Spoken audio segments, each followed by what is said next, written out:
தேவன் நோவாவையும் அவனுடனே பேழையில் இருந்த சகல காட்டு மிருகங்களையும் சகல நாட்டு மிருகங்களையும் நினைத்தருளினார்.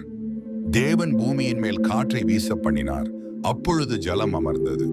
ஆதியாகமம் 8:1 ஆழத்தின் ஊற்றுக்கண்களும் வானத்தின் மதகுகளும் அடைபட்டன.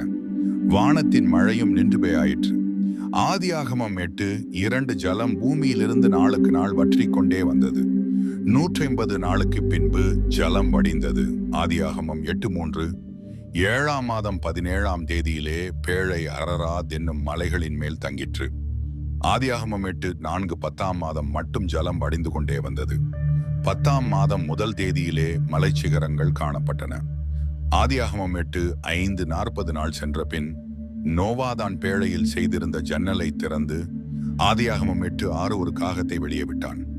அது புறப்பட்டு பூமியின் மேல் இருந்த ஜலம் வற்றி பேயாகும் வரைக்கும் பேயாகிறதும் வருகிறதுமாயிருந்தது. ஆதியாகமம் 8:7 பின்பு பூமியின் மேல் ஜலம் குறைந்து பேயாயிற்றோ என்று அறியும்படி ஒரு புறாவை தன்னிடத்திலிருந்து வெளியே விட்டான். ஆதியாகமம் 8:8 பூமியின் மீதெங்கும் ஜலம் இருந்தபடியால் அந்த புறா தன் உள்ளங்கால் வைத்து இளைப்பாற இடம் காணாமல் திரும்பி பேழையிலே அவனிடத்தில் வந்தது. அவன் தன் கையை நீட்டி அதை பிடித்து தன்னிடமாக பேழைக்குள் சேர்த்து கொண்டான். ஆதியாகமம் 8:9 பின்னும் 7 நாள் பொறுத்து மறுபடியும் புறாவை பேழையிலிருந்து வெளியே விட்டான். ஆதியாகமம் 8:10 அந்த புறா சாயங்காலத்தில் அவனிடத்தில் வந்து சேர்ந்தது. இதோ அது கொத்தி கொண்டு வந்த ஒரு ஒலிவ மரத்தின் இலை அதன் வாயில் இருந்தது. அதனாலே நோவா பூமியின் மேல் ஜலம் குறைந்து போயாயிற்று என்று அறிந்து கொண்டான். ஆதியாகமம் 8:11 பின்னும் 7 நாள் பொறுத்து அவன் புறாவை வெளியே விட்டான். அது அவனிடத்திற்கு திரும்பி வரவில்லை. ஆதியாகமம் 8:12 அவனுக்கு 601 வயதாகும் வருஷத்தில் முதல் மாதம் முதல் தேதியிலே பூமியின் மேல் இருந்த ஜலம் வற்றி போயாயிற்று. நோவா பேழையின் மேல் தட்டை எடுத்து பார்த்தான். பூமியின் மேல் ஜலம் இல்லாதிருந்தது. ஆதியாகமம் 8:13 2ஆம் மாதம் 27ஆம் தேதியிலே பூமி காய்ந்திருந்தது. ஆதியாகமம் 8:14 அப்பொழுது தேவன் நோவாவை நோக்கி, ஆதியாகமம் 8:15 நீயும் உன்னோடே கூட உன் மனைவியும் உன் குமாரரும் உன் குமாரரின் மனைவிகளும் பேழையை விட்டு புறப்படுங்கள்.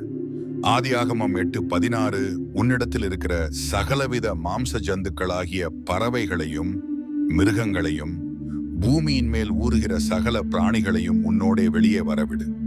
அவைகள் பூமியிலே திரளாய் வர்த்தித்து பூமியின் மேல் பலுகி பெருக கடவது என்றார். ஆதியாகமம் 8:17 அப்பொழுது நோவாவும் அவன் குமாரரும் அவன் குமாரரின் மனைவிகளும் புறப்பட்டு வந்தார்கள். ஆதியாகமம் 8:18 பூமியின் மேல் நடமாடுகிற சகல மிருகங்களும் ஊறுகிற சகல பிராணிகளும் சகல பறவைகளும் ஜாதி ஜாதியாய் பேழையிலிருந்து புறப்பட்டு வந்தன. ஆதியாகமம் 8:19 அப்பொழுது நோவா கர்த்தருக்கு ஒரு பலிபீடம் கட்டி சுத்தமான சகல மிருகங்களிலும் சுத்தமான சகல பறவைகளிலும் சிலவற்றை தெரிந்து கொண்டு அவைகளை பலிபீடத்தின் மேல் தகன பலிகளாய் பலியிட்டான். ஆதியாகமம் 8:20 சுகந்த வாசனையை கர்த்தர் முகர்ந்தார். அப்பொழுது கர்த்தர், இனி நான் மனுஷன் நிமித்தம் பூமியை சபிப்பதில்லை. மனுஷனுடைய இருதயத்தின் நினைவுகள் அவன் சிறுவயது தொடங்கி பொல்லாததாயிருக்கிறது. நான் இப்பொழுது செய்தது போல இனி சகல ஜீவன்களையும் சங்கரிப்பதில்லை. ஆதியாகமம் 8:21 பூமி உள்ள நாளளவும் விதைப்பும் அறுப்பும் சீதளமும் உஷ்ணமும் கோடை காலமும் மாரிகாலமும் பகலும் இரவும் ஒழிவதில்லை என்று தம்முடைய உள்ளத்தில் சொன்னார். ஆதியாகமம் 8:22